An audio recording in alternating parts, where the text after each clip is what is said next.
So guys अब हम लोग स्टार्ट करेंगे चैप्टर नंबर 13 के लिए। Chapter number 13 part 3। अब इसके आगे क्या होगा कि जो चैप्टर है वो मैंने नोट्स तो बना लिए हैं, ये कुछ चैट जीपीटी की हेल्प से, कुछ मैंने खुद से भी किया है। बट जो लैंग्वेज है थोड़ा सा अजीब है। थोड़ा सा एक क्या बोल सकते हैं, कॉम्प्लिकेटेड लैंग्वेज था, उसको मैंने इजी करने की कोशिश करी है पूरी। एंड देखते हैं अब हम लोग क्या कैसे इसको पढ़ते हैं। ठीक है। एक और चीज़ कि अब हम लोग इसके आगे का जो ज़्यादा प्रिपरेशन मैंने नहीं किया है। मुझे पता है कि इन लॉज का, इन रेगुलेशंस का कोई यूज़ नहीं है। इसमें से क्वेश्चंस आपको नहीं आने वाले ज़्यादातर। है 10 मार्क का ये, बट मैंने आपको बताया कि मेजर पार्ट कहाँ से क्वेश्चन आएगा वो मैंने आपको बताया है। बट अब ये जो है, नॉर्मल नॉर्मल चीज़ें जो आपको खाली समझनी है ईजी लैंग्वेज में, मैं समझाऊंगा। मैं मेरा 100% दूंगा आपको समझाने के लिए। एंड बढ़ते हैं फिर आगे। वीडियो स्टार्ट करने से पहले वीडियो को लाइक करिए, कमेंट करिए, चैनल को सब्सक्राइब करिए। एंड आपको मैंने बताया इस सेशन को आपको भी 2 बार देखना है, 2 बार यूदेमी आपको एमसीक्यू सॉल्व करने हैं एक बार, एंड 2 बार नोट्स पढ़ने हैं। ये नोट्स आपको डिस्क्रिप्शन में लिंक में मिल जाएंगे। ठीक है। सेम ही लिंक रहेगा जो पिछले वीडियो में था। पूरा एक लिंक वीडियो आएगा, इसमें पार्ट्स मैंने खाली मेरे अंडरस्टैंडिंग के लिए किए हैं। और कुछ लोग अभी पूछ रहे थे कि इंस्टाग्राम का यूज़र नेम क्या है। वैसे तो मेरा इंस्टाग्राम प्राइवेट है, बट मैं फिर भी आपको जो है मेरा यूज़र नेम दे देता हूँ।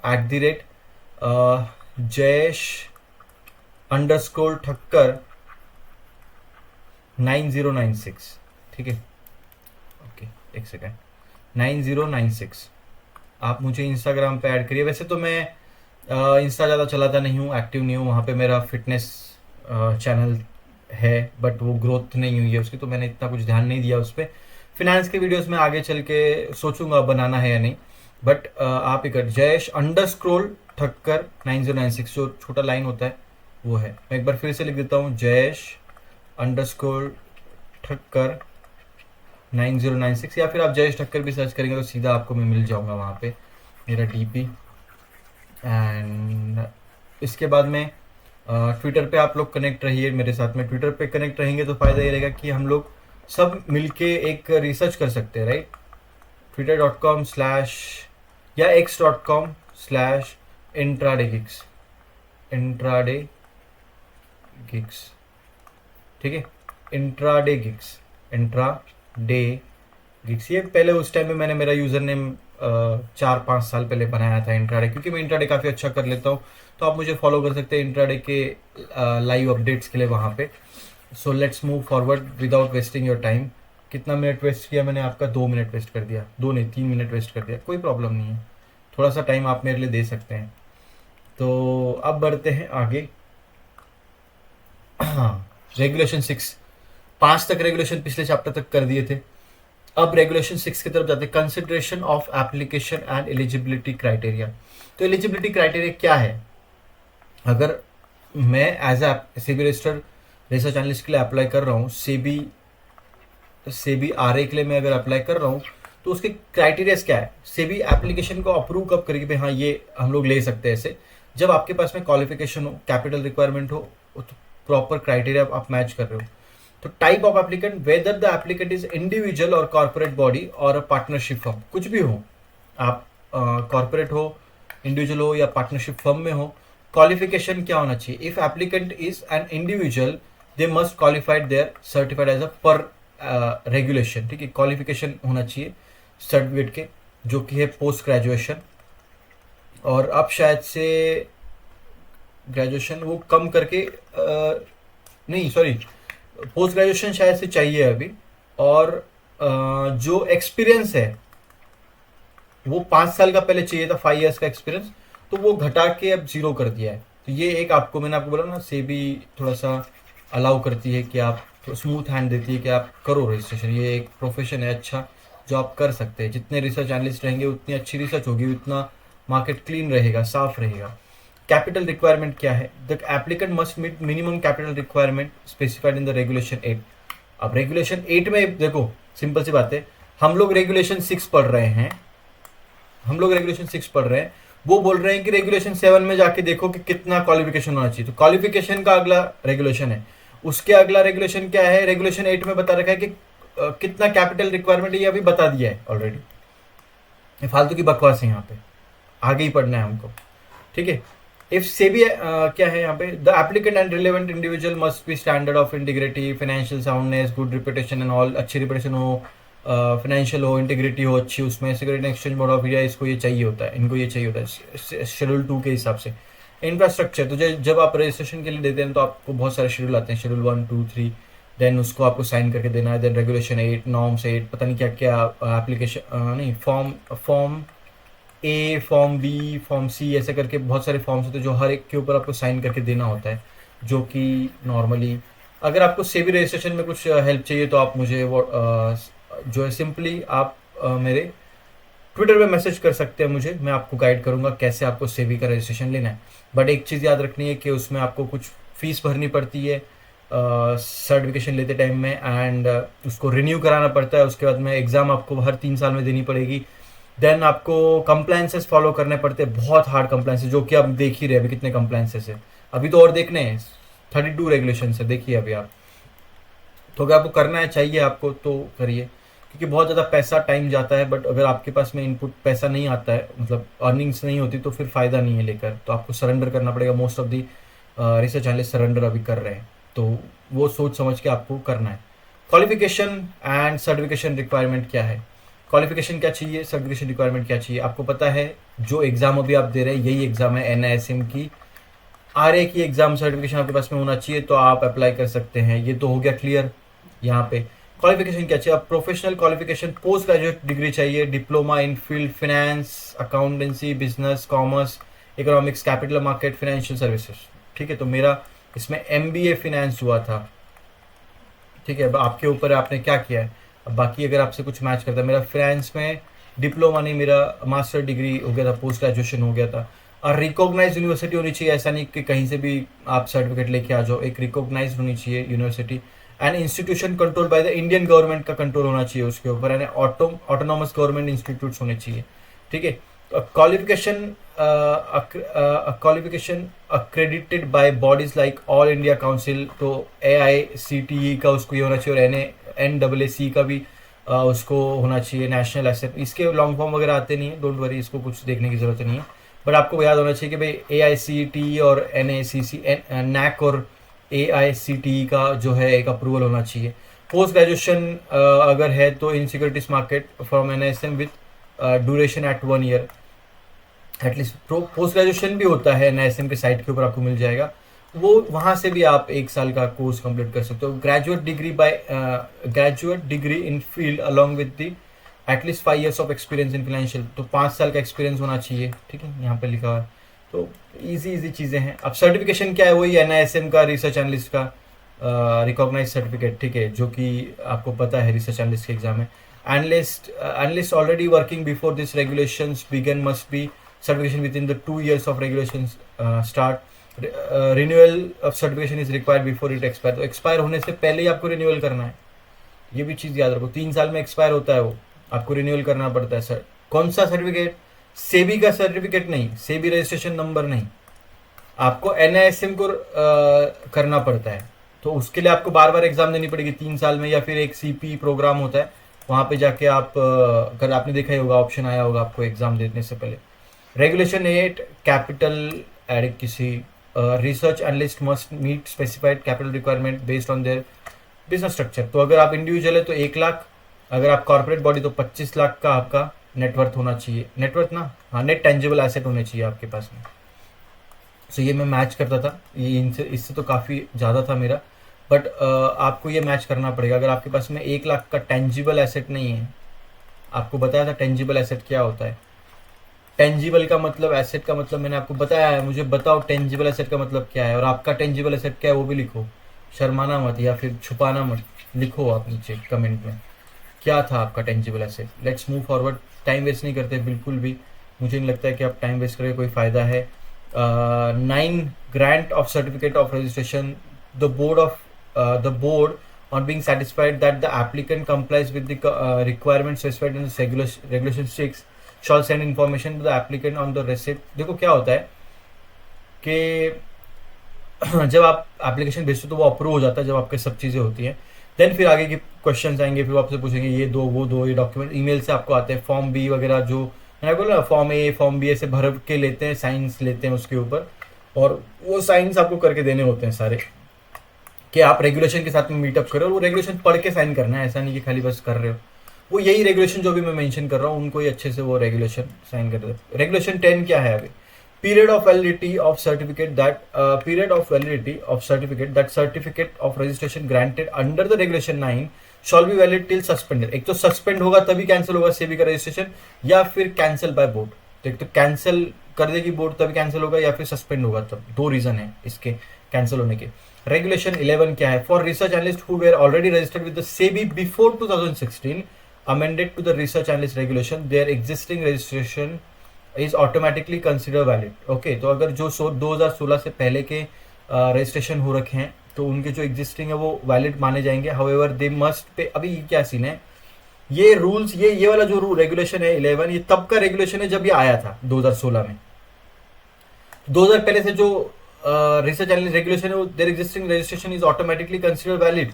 Okay, however they must pay renewal fees. आपको बस एक रिन्यूअल फीस देनी है इन शेड्यूल 2 ऑफ रेगुलेशन। तो एक रेगुलर आप रिन्यूअल फीस पे कर दो, हो जाएगा। रिन्यूअल फीस कुछ आती है 5-10 हज़ार जो भी रहती है वो, ठीक है। रेगुलेशन 12 क्या है? अभी समझ में आ रही बात? सिंपल है, ज्यादा हार्ड नहीं है। अभी ये देखो, अगर आप ये वर्कबुक में पढ़ के दिखाओ, ये सब जो मैं आपको बता रहा हूँ ना अभी, ये एक बार वर्कबुक में पढ़ के दिखा दो मुझे, आप पढ़ के समझ के दिखा दो। एक काम करो, रेगुलेशन 12 और 13 जो है आप पढ़ो, खुद से पढ़ो। रेगुलेशन 12 और 13 आप पढ़ो खुद से, और वर्कबुक में पढ़ना। कुछ समझ में आता है क्या बताओ मुझे, और मैं यहाँ पे क्या समझा रहा हूँ वो समझो अभी। If SEBI decides not to grant certificate of the registration to research analyst, आपको मालूम है, एक सेकंड मैं बताना चाहूंगा आपको, ये जो टोटल पीडीएफ थी आपकी वर्कबुक वाली, जो 13 चैप्टर है, वो कितने वर्ड्स का आपको मालूम है? वो टोटल 15,000 वर्ड्स का है, 15,000 वर्ड्स का है। और मैंने पता है उसको कितने में कन्वर्ट किया है? 7,500 वर्ड्स में। 7,500 वर्ड्स के अंदर मैंने उसको कन्वर्ट किया है, तो आधा कर दिया है मैंने चैप्टर को। लेकिन मीनिंग ऐसा नहीं है कि मैंने कुछ स्किप किया है, आप देखिए जाके सब जो पॉइंट्स वहां पे, वो यहाँ पे पॉइंट्स है, खाली इजी लैंग्वेज में कर दिया है। ओके, अंडरस्टैंडेबल लैंग्वेज में कर दिया है, आसान कर दिया है वो, ताकि आप एग्जाम में समझ के कर पाओ। तो इसके लिए वर्कबुक चाहो तो एक बार पढ़ लेना। If SEBI decide not to grant certificate of registration to research analyst, क्या रिस्पॉन्ड की वजह से सेबी ग्रांट नहीं करेगी certification to research analyst? SEBI will inform applicant of intention to reject the application. क्या इंटेंशन था रिजेक्ट करने का वो बता देगी सेबी आपको। देन नोटिफिकेशन आ जाएगा आपको।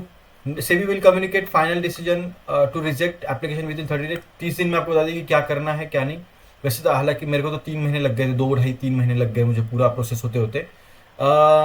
cessation of activities once the application is rejected, the applicant must immediately stop acting as a research analyst। तब की बात है जब आया था नया नया आरए रेगुलेशन। तो क्या था, पहले से जो under research analyst as a research analyst act कर रहे थे, वो लोगों को बोला कि आपको 6 महीने का टाइम है, ये रूल्स आप फॉलो करो। अगर फॉलो कर देते हो तो आपको रिसर्च एनालिस्ट का सर्टिफिकेशन मिल जाएगा, नहीं है तो आपको इंस्टेंटली उसको स्टॉप करना पड़ेगा। वो तब तो स्टॉप हो गए वो लोग। लेकिन अब जो नए लोग आए हैं वो टेलीग्राम पे टिप्स वगैरह दे रहे, जो हैं जो यंग एज के लोग हैं, उनको पता नहीं कि क्या होगा जब सेबी उनको पकड़ेगी धरेगी। तो इंसॉल्वेंसी बैंक्रप्सी कोड क्या है? ये वही जो ऊपर बता रखा है, वापस मुझे बताने की जरूरत नहीं है अभी। वही खाली इसमें क्या है कि आपको बता रखा है कि 1 लाख से ऊपर का अगर है तो आप जाके कंप्लेन कर सकते हो इंसॉल्वेंसी। वही जो IIB कुछ तो था ना, वो IBC यहाँ पे थोड़ा सा अलग है।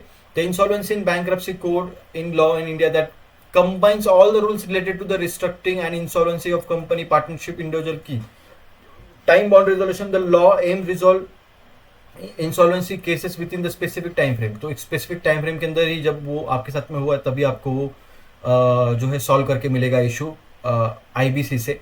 Who can initiate, कौन कर सकता है? Any creditor can file insolvency if the amount is owned over 1 lakh. 1 lakh से ऊपर का कुछ प्रॉब्लम है तो आप जाके कर सकते हो अप्लाई। और financial creditor is someone who lends money. Financial creditor who lends money and earns interest on it. तो ऐसा फाइनेंशियल क्रेडिटर जिसका, एनी क्रेडिटर जो कि जिसने पैसा लोन पे दिया था लेकिन वो मिल नहीं पाया, the company itself can also start process if it fails to make payment. ठीक है, इंटीम तो इंसॉल्वेंसी, बैंक्रप्सी। तो एक तो आपने किसी का पैसा डुबाया तो वो सामने वाला आपके ऊपर यहाँ पे आके एप्लीकेशन डाल देगा कि भाई ये पैसा नहीं दे रहा है, या फिर आप खुद डाल दो कि भाई मेरे से दिया नहीं जा रहा है। क्योंकि क्योंकि ये एक बिजनेस है भाई, बिजनेस में लॉसेस होते रहते हैं, कोई उसके लिए पर्टिकुलर पर्सन रिस्पॉन्सिबल नहीं है। कभी कभी गलत डिसीजन की वजह से गिर सकता है, तो उसके वजह से ये नहीं कि एक पर्टिकुलर आदमी वो आपको लोन चुकता करे। हाँ, अगर अगर डेप्ट लिया है तो उसको देना है, ये बात है। लेकिन अगर नहीं दे पा रहा, कंपनी डूब रही है, तो क्या कर सकते हैं, फिर इंसॉल्वेंसी होगी, तो एसेट बेच के जो पैसा है वो दे दिया जाएगा। इनकम रिजोल्यूशन प्रोफेशन, अभी क्या है, सारे वही पॉइंट है। मुझे लगता नहीं कि इसको पढ़ के फायदा है कि 180 दिन में वो जो है लीगल एक्शन लेनी पड़ती है, एंड फिर उसके बाद में बहुत सारी चीज़ें इसमें लिखी हुई है, आप देखो पढ़ लो।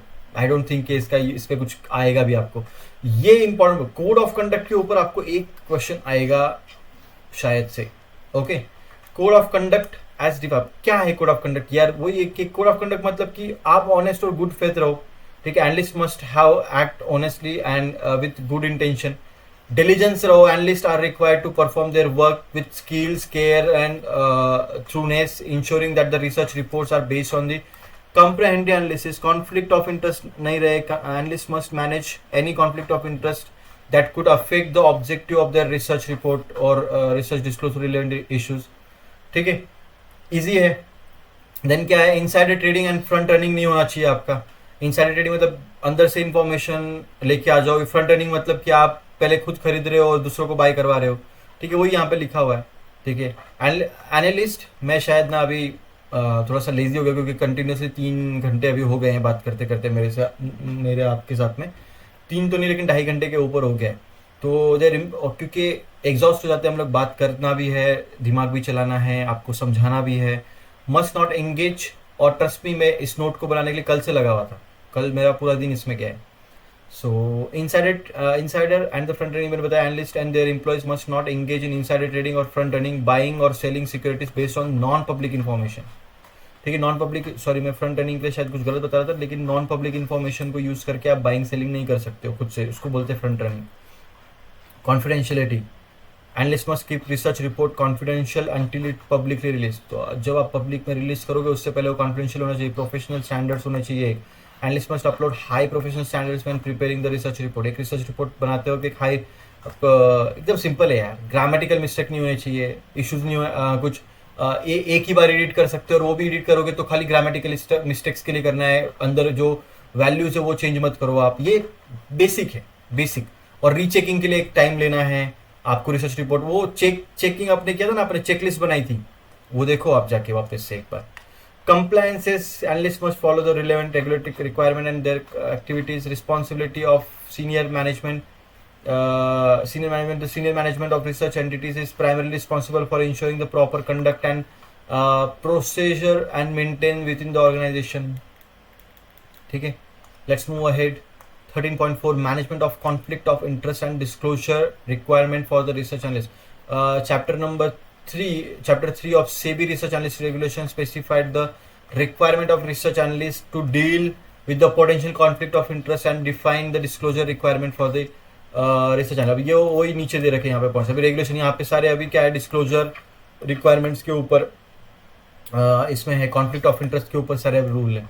Essential internal policies and procedure, क्या क्या है? Research analyst and research entities must establish return internal policies एक बनानी पड़ती है आपको अपने वेबसाइट पे डालने के लिए, और उसको डाल के रखना पड़ता है कि भाई ऐसा ऐसा है, ठीक है, जो भी सब पॉलिसीज वगैरह लिखनी पड़ती है। Manage there activities effectively, this policies should focus on conflict of interest, objective research, market manipulation prevention, ठीक है। Conflict of interest, addressing any actual, देखो आपका कॉन्फ्लिक्ट ऑफ इंटरेस्ट नहीं होना चाहिए, मतलब आपका इंटरेस्ट नहीं होना चाहिए उस चीज को मैनिपुलेट करने में या प्राइस ऊपर जाने में, नीचे कोई लिखा हुआ है। ऑब्जेक्टिव रिसर्च कि जो भी रिसर्च है उसका एक ऑब्जेक्टिव होना चाहिए। Promoting research that is objective and reliable, ensuring it reflects unbiased opinion, एक अनबायस ओपिनियन देता है हमारा रिसर्च। ऐसा नहीं कि मैंने बाय करके रखा है या मेरे किसी दोस्त ने बाय करके रखा तो मैं बाय बाय बाय बाय चिल्ला रहा हूँ, ऐसा नहीं है, ऐसा नहीं करना है आपको, एक प्रॉपर रिसर्च रखनी है। इवन एज ए रिसर्च आ रहे, मैं क्या करता हूँ, मैं हर दिन का जो ट्रेड है उसकी एक रिपोर्ट बना रहा हूँ, कि वो क्यों बाय किया, उसका चार्ट, उसका ट्रेड का रीजन लिखा है मैंने वहाँ पे, और डेट लिखी है, ट्रेड क्या लिखा है, उस ट्रेड की लिंक डाली है वहाँ पे।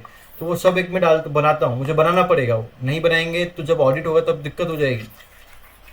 समझ रहे हैं? बहुत कंप्लायंसेस है, इसके लिए एक अलग आदमी रखना ही पड़ता है, आप अकेले नहीं कर सकते हो सब चीज़ें। मार्केट मैनिपुलेशन प्रिवेंट, तो अगर आप एक आदमी को रख सकते हो तो ही से भी रजिस्ट्रेशन लेना, क्योंकि बहुत बहुत हार्ड कंप्लायंसेस, बहुत हद से ज़्यादा हार्ड कंप्लायंसेस है।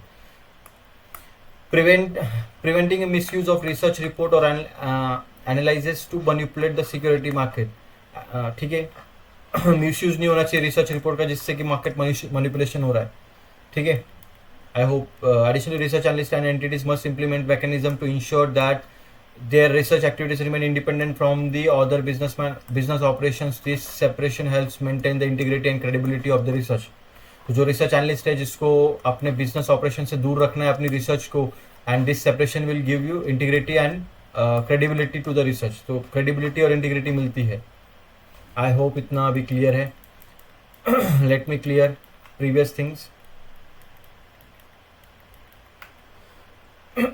ठीक है, तो मेरा गला बैठ गया देखिए बात कर करके। सो इस बात पे तो एटलीस्ट लाइक कर दीजिए कि मैं इतना हार्डवर्क कर रहा हूँ आपके लिए। कल 24 आवर्स में से लगभग मैंने 13 से 14 घंटे तो इस नोट्स पे लगाए हैं बनाने में। तो आप समझ जाइए कि अभी कितना हार्डवर्क लगा है। सो आपका कमेंट और एक लाइक बनता है। कौन सा रेगुलेशन किया था अभी? कैपिटल हो गया, ओके 16 चल रहा था ना शायद से, ये 16 चल रहा था, ओके। एंड अभी देखेंगे क्या है। Research analysis entities must adhere to specify regulation regarding personal, यही था कि इसके पहले का हुआ था, ये हो गया। तो अब 16 स्टार्ट कर रहे हैं हम लोग। ठीक है, कितने बच्चे इसके अंदर? थोड़े बच्चे हैं, ठीक है, ज़्यादा नहीं है। 16 हम लोग 32 है टोटल, बाकी छोटे छोटे भी हैं कुछ, तो जल्दी भी हो रहे हैं। But limitation on trading by research analyst, तो एज अ रिसर्च एनालिस्ट आप ट्रेडिंग नहीं कर सकते, ऐसा बोला गया है। Research analyst and entities must adhere to specify regulation regarding personal trading. क्या होता है, ये बहुत इंपॉर्टेंट लाइन है, इसके ऊपर आपको एमसीक्यू आ सकता है, इसको नोट कर लेना याद से, प्लीज याद से नोट करना है इसको। आप जो है इग्नोर नहीं कर सकते। Independent research analyst and their associated can not trade. अगर आप रिसर्च एनालिस्ट हो तो आपने अगर कोई ट्रेड दिया है सिक्योरिटी, दे रिकमेंड, अगर आपने उसको रिकमेंड किया है सिक्योरिटी को, बाय बोला है, सेल बोला है, देन आपको क्या करना है, उसको follow with in the 13 days before. आप 30 दिन पहले खरीद नहीं सकते और 5 डे बाद में खरीद नहीं सकते। तो याद रखिए, आ रहे हो अगर आपने अगर किसी रिलायंस स्टॉक में बाय बोला है तो आप उसके 30 दिन पहले उसको खरीदेंगे नहीं, और उसके 5 दिन बाद में अब तक उसको खरीदेंगे नहीं, रिसर्च रिपोर्ट पब्लिश होने के बाद में। ठीक है, और अगर आप खरीद रहे हैं तो आपको डिस्क्लोजर में बताना पड़ेगा कि भाई मेरे पास में ये शेयर्स हैं। समझ रहे हैं? ऐसी वो चीज है। They must not trade in the way that contradicts their given recommendation. ठीक है, pre IPO restriction, they can not buy. देखो, मुझे एक ऑफर मिला कुछ टाइम पहले, मैं बताता हूँ आपको, बस बताना नहीं चाहिए कि जो है आईपीओ के शेयर्स में कुछ तो पहले अलॉटमेंट मिल जाती है। आप प्री अलॉट आईपीओ में आने वाला है उन शेयर्स में पहले आप पैसा डाल दो, 1-2 करोड़, 1-2 CR। मैंने जब ये रेगुलेशन पढ़ा था तो मुझे याद था, इसके लिए मैंने उसको बोला भाई तू दूर रहे मेरे से। बहुत सारे आते हैं, हमारा आईपीओ प्रमोट कर दो, हमारा स्टॉक प्रमोट कर दो। लिटरली जो मुंह बोली अमाउंट देनी है वो देने के लिए रेडी होते, क्योंकि टेलीग्राम पे मेरे काफ़ी अच्छे फॉलोअर्स, ट्विटर पे काफ़ी अच्छे फॉलोअर्स हैं। नहीं कर सकते भाई, क्योंकि रूल्स के खिलाफ है, रूल्स के खिलाफ है, हम लोग नहीं कर सकते ये सब चीज़ें। इस चीज़ को आपको याद रखना है। बहुत आते हैं, मैं आपको अभी भी ट्विटर खोल दूंगा ना, 10 मैसेज दिख जाएंगे अभी के अभी, पर नहीं कर सकते। और ना वो मैं चाहता हूँ कि कोई कंट्रोवर्सी हो तो उनको डाल के हम लोग नाम इसमें डालें, मैं नहीं चाहूँगा वो। Okay, they can not buy और receive securities company before the initial public offering, IPO आने से पहले। आईपीओ में अप्लाई करता हूँ, आप ट्विटर पे अगर आएंगे ना मेरे, मैं आपको एक चीज़ बता दूं कि ट्विटर पे मैं आईपीओ की सारी डिटेल डालते रहता हूँ। आप चाहो तो मेरे ट्विटर पे ज्वाइन होके यहाँ पे देखिए, ट्विटर पे आइए मेरे, और ट्विटर पे यहाँ पे देखिए मैंने लिखा है आईपीओ के बारे में मैं डिटेल देता हूँ। इन्वेस्टिंग, ट्रेडिंग, रिसर्च एनालिस्ट हूँ मैं, तो मेरा काम है ये आईपीओ के बारे में बताना। तो अगर आप चाहो तो ट्विटर पे जुड़ के आईपीओ अप्लाई करके पैसा बना सकते हो। Okay, applicability to research entities, the above trading restriction also apply to research entities unless they have cleared separate their research activities from the other business functions, ठीक है, ओके, सेपरेट होना चाहिए, ठीक है, application research and acceptations acceptations. These trading restrictions may not apply to in the cases significant news or related to the company or unexpected change in the personal finance situation. Research analyst, ठीक है, मतलब अगर आपके पास में share है तो पहले बता दो, नहीं बता रहे हो तो क्लियर कर दो, नहीं तो फिर इसमें कुछ रूल्स हैं कि भाई न्यूज़ वगैरह में चल जाएगा वगैरह, से थोड़ा बहुत माइनर चीज़ें जो कि आपको खुद ही पढ़ लेनी, मैं थक गया हूँ अभी एक्सप्लेन कर करके। आसान आसान चीज़ें हैं, खाली एक एक लाइन में इजी लैंग्वेज में मैंने कर दिया है। आपके जो वर्कबुक में बहुत हार्ड लैंग्वेज में लिखा हुआ है, तो बड़े बड़े लाइन्स लिखे हुए हैं। This trading restrictions may not apply in case of significant news और इवेंट, ठीक है, न्यूज़ और इवेंट के केस में नहीं रहेगा, related to the company, company की कोई न्यूज़ वगैरह है, अनएक्सपेक्टेड चेंज है उसमें, personal finance situation of the research analyst रहेगा तो। However the prior return approval, देखो prior return approval must be obtain according to the entity's internal policy, समझे आप, मैंने आपको बोला था प्रायर एक अप्रूवल लेना पड़ता है रिसर्च एनालिस्ट को। Regulation 17, compensation of research analyst, compensation मतलब कि रिसर्च एनालिस्ट को क्या मिल रहा है रिसर्च करने के लिए, अगर किसी कंपनी में काम कर रहा है।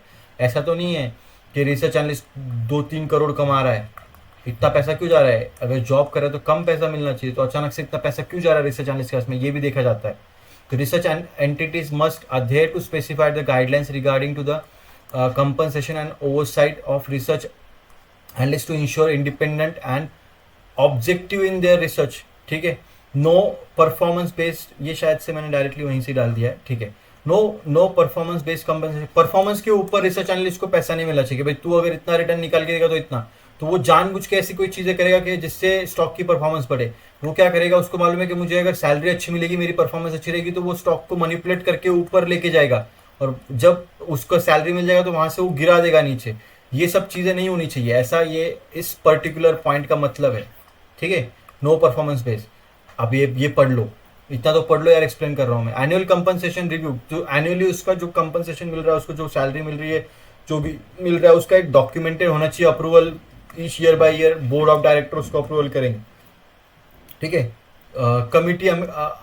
Committee appointed by the board, the committee must not include members from the merchant banking। अब देखो ये चीज है, इस पे क्वेश्चन आता है कि जो कमिटी रिसर्च एनालिस्ट को कंपनसेट करेगी, क्या वो कंपनी जो रिव्यू करती है या फिर जो बोर्ड ऑफ डायरेक्टर थी, उसके अंदर कौन कौन से लोग नहीं होने चाहिए, मर्चेंट बैंकिंग, इन्वेस्टमेंट बैंकिंग और ब्रोकरेज सर्विसेज नहीं होनी चाहिए, समझ गए।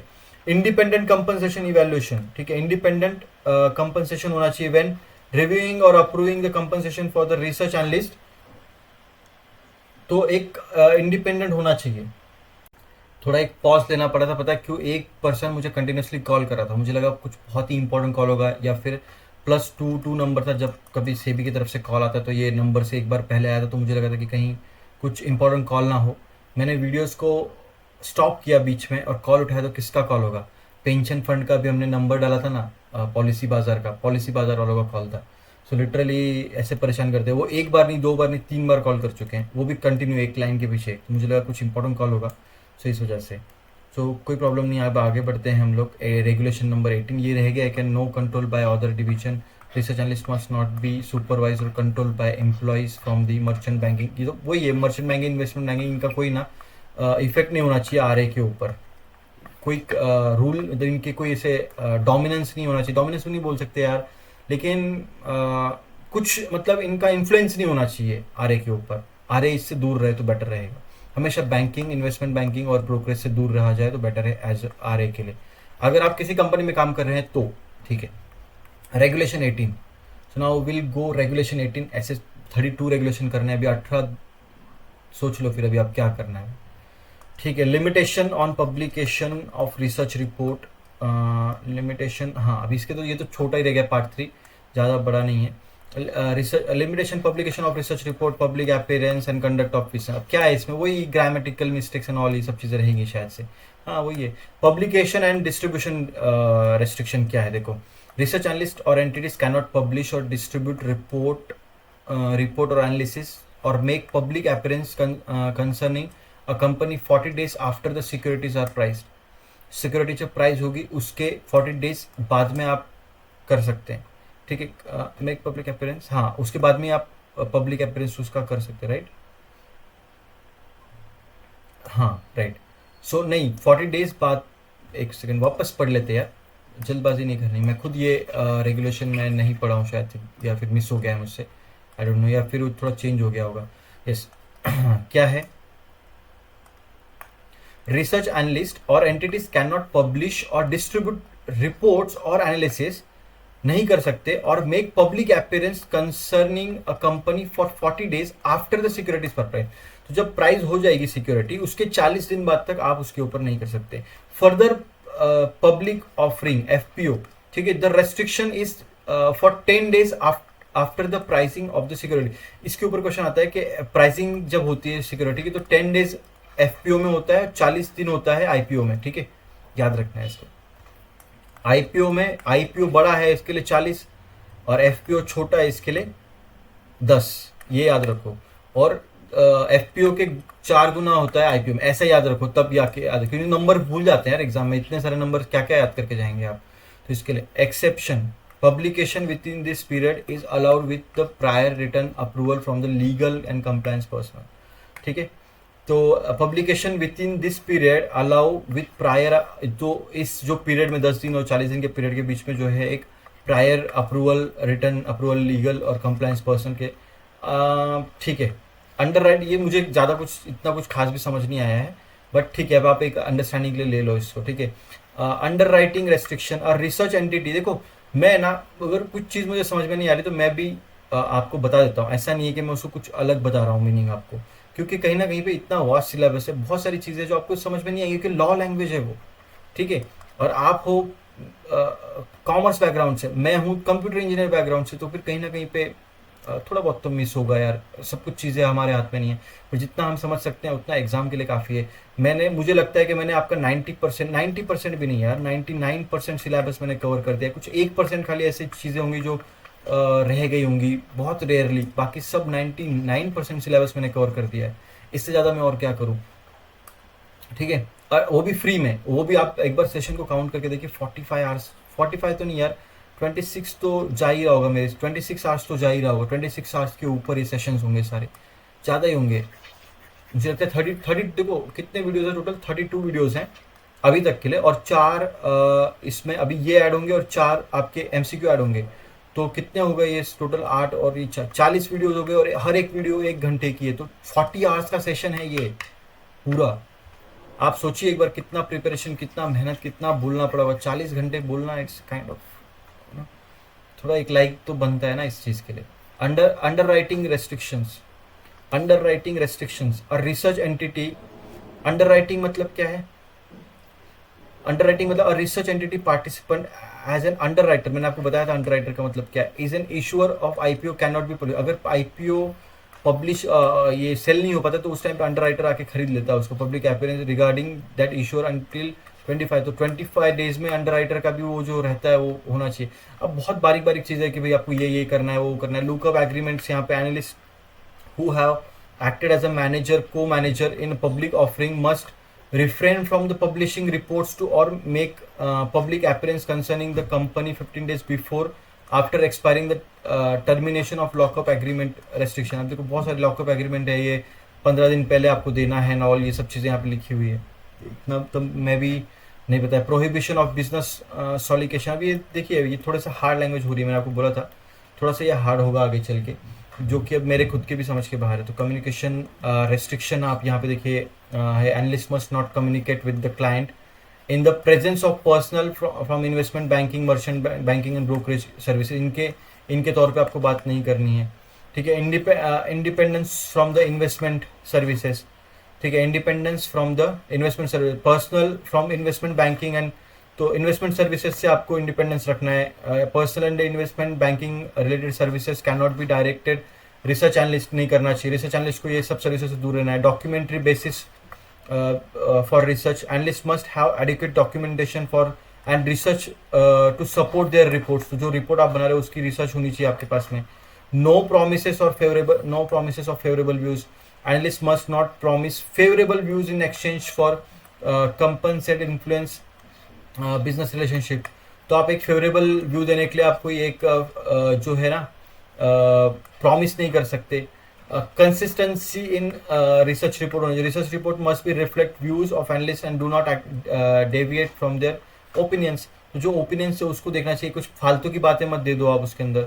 Separation of research activity. Research analyst should be distinct from the employ involve in sale trading corporate finance advisory. और देखो क्या है, शुड बी डिस्टिंक्ट होना चाहिए. रिसर्च एनालिस्ट हमेशा डिस्टिंक्ट होना चाहिए. एम्प्लॉयज सेल्स और ट्रेडिंग और corporate finance advisory or activities that may compromise independent of research. They can however receive feedback from the sell or trading personals to understand the impact of their report. ठीक है, उनके impact का क्या, उनकी report का क्या impact होगा, sales और ट्रेडिंग टीम से उनको पता चलना चाहिए, उसके बारे में नॉलेज मिल जाना चाहिए. अगर मैं कोई रिपोर्ट डाल रहा हूँ तो उसका एक गाइडेंस ले लेना चाहिए. और एम्प्लॉयज़ और इन्वॉल्व सेल्स और ट्रेडिंग को इन्वॉल्व नहीं करना है, ऐसा लिखा हुआ है यहाँ पे. सो ये हो गया पार्ट 3. बोल बोल के मैं थक गया हूँ बहुत ज़्यादा. एंड आई होप अभी आपको लास्ट पार्ट है, थोड़ा सा छोटा सा एरिया बचा है जो हम लोग अभी कवर अप करेंगे जल्दी से, इस चैप्टर को ख़त्म करेंगे.